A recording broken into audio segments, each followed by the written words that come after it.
Venitot à la montagne, venitot donc au mont, se naïre les premières d'amusala et penzon, veluzza les candelissons, les topris des chaubossons.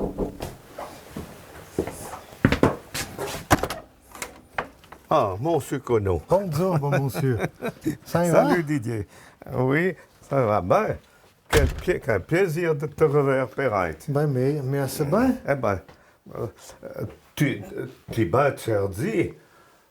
Comment Alors, de la faune que tu m'as la commandée. faune que tu es commandant, Et puis des autres, Et puis d'autres jus de peur. de bas la FIFA et en perspective. C'est tout. Grand merci.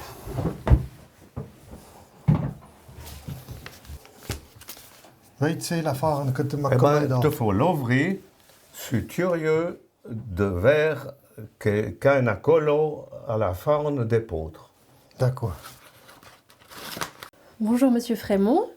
Vous parlez le patois. Est-ce que vous parlez le patois depuis tout petit? Non. Depuis l'âge de 8-10 ans, j'avais remarqué que parfois dans des livres, il y avait des mots de patois qui me fascinaient. J'étais resté accroché à une brochure scout qui évoquait un camp qui avait eu lieu à Beauvonne et il y avait des mots de patois. Et par la suite, je suis un peu tombé dans le chaudron comme Obélix. En passant sur la place Saint-François, un lundi après-midi de 1975, la librairie Marguera bradait des journaux, des livres, et il y avait un tabouret avec une pile de livres, une étiquette, 5 francs le livre, dessus. Je prends un livre, je lis le titre, Paul Aveilla. Je me dis, qu'est-ce que c'est que ça pour de l'italien? J'ouvre le livre. Et je suis resté, je crois, demi-heure, peut-être 3/4 d'heure sur le trottoir à lire ce patois que je ne comprenais que très partiellement, mais qui me laissait l'impression, après coup, d'avoir repris contact avec une langue que j'aurais pu avoir parlé dans une vie antérieure. Je vous assure que ça s'est vraiment passé comme ça. Et puis, ah ouais, tout ça. As-tu eu les idées dans la Haute-Champagnon? Ben non, pas encore. Non? Il n'y a pas le dire. Moi, t'as bien d'autres écarts, toi. Un peu secret que tu ne devais à Nyon. Mais ma main pas, non. Non, il n'y a pas ça. Il me rit bien, mais le dit, il n'est pas encore collé. Mais je suis alors gagné de côté de marché Rio. Il y a encore d'épervers. Ah, d'accord? Lire pas au bon moment. Il y a rien trop va. Vous tombez sur ce livre en 1975. Qu'est-ce qui vous mène à faire? Est-ce que vous commencez un travail de traduction avec ce livre? Comment vous arrivez à parler le patois? Non, c'est un long chemin qui, sur 40 années, qui m'a permis de renouer avec le vieux langage, comme on l'appelle. Après la découverte de ce livre, j'ai pu fréquenter 3 ans le groupe de patoisans animé par Maurice Bossard, qui était professeur de langue ancienne à l'UNI, et qui m'a beaucoup encouragé. Il a senti que j'étais bon à décrocher, à décrocher. D'ailleurs, le même phénomène s'est produit avec Didier, ici présent. En une année, j'ai été vraiment stupéfait et émerveillé de voir comment il avait redécouvert ce vieux langage On ne sait pas comment ça passe, mais ça nous vient de quelque part. Eh ben, là, devant que va l'affaire au Sénat, au même outil. Ouais, le juste, ça va rire. Tu vas? Ben, il me rit bien, mais les Sénats ne sont pas aboutis. Il n'y a pas un coup de scie, mis ma main. Ouais, ben, je crois que la vape sera présente à voir en banc. Les André que va tenir le banc. Quand j'ai les deux ou ben 13 ans. Ouais. Donc en une année, Didier a appris le patois en faisant des cours avec vous. Un cours de l'Université populaire que j'ai donné à Cossonay en 2014. Bonjour Didier. Bonjour Pauline. Vous parlez donc le patois. Est-ce que vous pouvez me dire comment vous en êtes arrivé à parler patois? Alors, depuis tout petit, j'avais ces mots que j'entendais un mot. J'avais besoin de comprendre le mot puis de l'enregistrer. Puis en fait, de fil en aiguille, quand j'avais 15 ans, plus ou moins, et c'était encore le temps du sillon romain, avant le Terre et Nature, le journal agricole. Et puis j'avais vu que les patoisans, enfin que les Jurassiens avaient remis sur les bancs d'école le patois. Puis ça m'avait pris aux tripes. Puis ça continuait, puis j'entendais mon oncle qui disait des mots, parce que mes parents et mon oncle avaient une ferme, puis on travaillait ensemble, et puis j'appréciais d'entendre des vieux mots. Puis en 2014, quand j'ai rencontré Metsi, Frémont, eh bien, j'étais à la foire au Sonaillard Moitié, puis tout d'un coup, je passe devant le stand, puis je dis à Metsi, comment est-ce qu'on dit un bidon en patois? Donc, dans mes tripes, je pensais que je savais qu'un bidon, c'était pas patois. Puis il m'a dit, ben, je regarde, puis quand j'ai repassé vers lui, ben, il m'a dit, ça s'appelle un toulon. Puis après, il m'a dit, ben, là, j'ai le cours de l'Unipop, là, l'Université populaire. Et puis, je me suis inscrit, puis j'ai commencé à apprendre le patois avec Michel Frémont. Et c'est une langue qu'on ne peut pas parler avec beaucoup de personnes. Vous la parlez avec Michel. Est-ce que vous aimeriez aussi la transmettre à d'autres personnes et la faire vivre? Ah ben oui, parce que des fois, ça m'arrive de réfléchir en patois, puis de parler à mes neveux, mes nièces en patois. Puis ils aiment aussi ce vieux langage, donc ils répètent, quoi. Le corbet et l'ornard. En corbet, c'est un aguillis, enfin coutsé d'un grenouille. Et portave à son bec, on a thomas de chivre, que pesave ben, on a livre. Là-bas, un roba, ne sais yo, et l'étenzala, se yo, pour rupa si bon bocon, saint yitre vu de tsakon. Vous donnez des cours maintenant de patois. Comment c'est arrivé? Cours est un grand mot puisque je n'ai que 2 dames actuellement comme élèves ou comme patoisantes amatrices. Je fais porte ouverte ici, chez moi, le mercredi matin de 10h à midi. Comment dit-on patois? Si au moins. Par exemple, si au moins j'avais pensé prendre une lampe. Si au moins.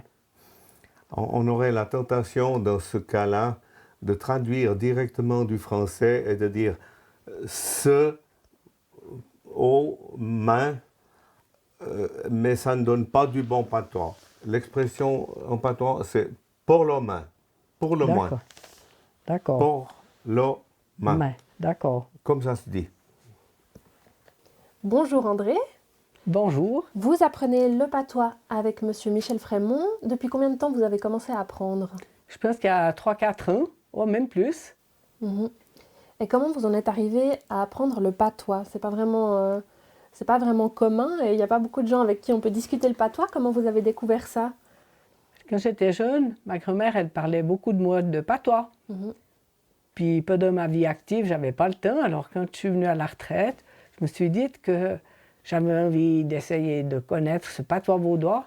Puis, je trouve que c'est très particulier comment on s'exprime. C'est très nature. Ouais, ça me plaît bien. Et ça fait 3-4 ans que vous apprenez avec Michel Frémont. Est-ce que vous pouvez essayer de converser aussi avec d'autres personnes? Alors, j'arrive bien à lire et à comprendre ce que les personnes que je rencontre, j'ai encore un peu de peine à causer. parce que c'est pas tout évident, quoi. Oui, c'est une grammaire particulière. Et Oui, des puis un façons- vocabulaire particulier. Oui, oui. Il y a Mais j'ai de- beaucoup de plaisir à chaque fois que nous nous rencontrons, les Patazans. Vous vous rencontrez souvent? Pas très. 2 fois avec l'amicale, en tout cas, après une sortie. Puis en tout cas 2 fois avec l'association vaudoise des Amis du Patois. Donc la dépouille, c'est la descente. Et puis la poya, c'est un mot bien utilisé par les fribourgeois. Le patois fribourgeois a beaucoup de ressemblances avec le patois vaudois, il y a beaucoup d'affinités.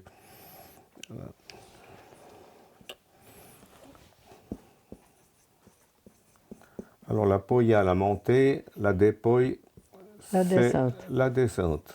D'accord, merci. Lo choteri e lo fumi. Lo choteri l'avait 100 ans, si regangana tolo su tempeli pra.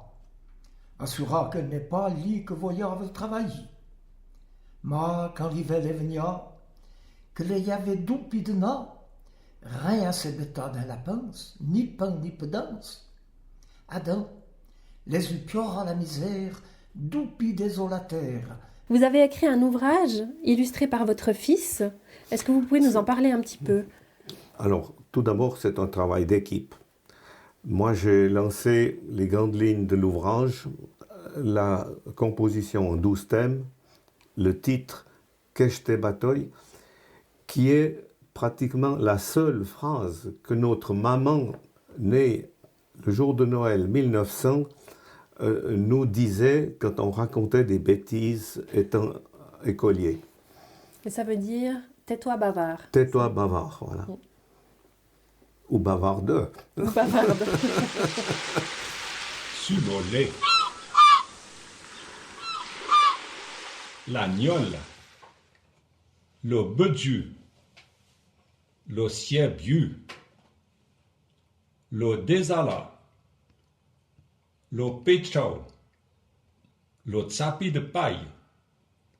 Le patois est une langue qui a maintenant disparu. Vous me disiez tout à l'heure qu'il n'y avait plus aucune famille qui ne parlait le patois Non. actuellement, donc en 2024. Est-ce que vous pouvez nous raconter un petit peu pourquoi? Quelle est l'histoire de cette langue et pourquoi on ne la parle plus? Le canton de Vaud, avec sa poignée de patoisans, est le parent pauvre des cantons romans dans le monde du patois. Valais, Fribourg, Jura sont des cantons catholiques, Vaud protestants, qui avaient été contraints de passer au protestantisme par les Bernois. Un bon catholique doit aller à la messe, faire ses prières, se confesser, dire un ou deux Ave Maria, Pater Noster, absolution, il rentre chez lui, il parle le français ou le patois, personne ne va l'ennuyer. Mais le vaudois, un bon vaudois protestant, doit aller à l'église, faire ses prières, se mettre en ordre avec Dieu et, une fois rentré chez lui, lire la Bible. Les autorités de l'enseignement et religieuses, le monde des pasteurs, étaient persuadés de faire œuvre pie en élevant le niveau avec le français, en imposant le français, en élevant le niveau de culture, de connaissance du peuple vaudois. Et ils n'avaient pas tout tort, parce que le patois s'est écrit, mais sporadiquement, plutôt à coup par coup. Dans certains, on a des écrits depuis je crois, le XVIe siècle de patois, mais ce n'était pas généralisé. Et à l'époque de 1806, quand le patois était interdit, les actes notariés étaient depuis longtemps déjà rédigés en bonne partie en français. La chivre a manchu ce gain. Manchu ce gain, vratabiamen n'avait rien eu que de misère avec cette chivre. Pour tout lire le mimo à faire, à rien d'aloudzoa, trop savant l'olin, et puis fouettant le camp, puis les bouts et la montagne, que l'oula l'avait bon teint et quat de les repas. pendant cette réforme, certaines personnes ont un peu modifié le patois et ça a donné naissance à une nouvelle langue. Est-ce que vous pouvez nous en parler un petit peu?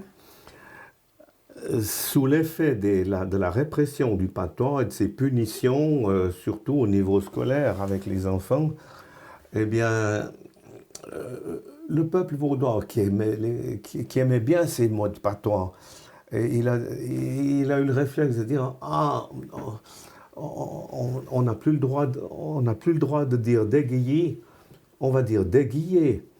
Et puis, on n'a plus le droit de dire on a berchlire, on va dire une berclure. » C'était la version française des mots patois qui les mettait à l'abri d'une sanction, d'une punition. Et c'est ainsi qu'est né le parler vaudois, cher à bien des membres de nos jeunesses campagnardes, qui est très proche du patois, mais qui n'est pas du patois. Beaucoup s'imaginent, en parlant vaudois, que c'est du patois. Mais ça l'est bien par les racines, mais ça ne l'est plus dans la pratique. C'est ma maisonnette, j'ai farci d'eau bio, avec la fanchette, nos saints benirons. Ma maisonnette.